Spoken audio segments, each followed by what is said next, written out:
ఇల్లు లేదు, పొలాలు లేవు, ఏమీ లేవు. మేము అద్దె కొప్పల్లో ఉండాల్సి వస్తుంది. అద్దెలలో పోండి ఖాళీ చేస్తున్నారు.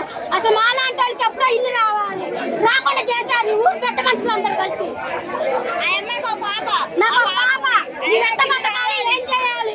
ఇంకా మీడియా అందరికి చెప్పా కూడా, మీడియాలో కూడా ఇచ్చా కూడా నేను. అసలు ఆదుకునే వాళ్ళే లేరు అసలు. నాకు పాప కూడా వికలాంగుల పాప కూడా పుట్టింది. ఆ పాపని ఎట్ట చదువుకోవాలి, ఎట్ట పెంచుకోవాలి, ఎట్ట చేయాలి? మాలాంటి వాళ్ళకి ఇల్లు ఇప్పిద్దామని లేదు అసలు. ఎక్కడికెక్కడ తిరిగా నీ చదువుతాయండి. కలెక్టర్ ఆఫీస్ కూడా పెట్టాను మీరు అప్లికేషన్, మరి కోదాట మున్సిపల్ ఆఫీస్ లో పెట్టి అప్లికేషన్, మరి సూర్యాపేట జిల్లాలో పెట్టి అప్లికేషన్.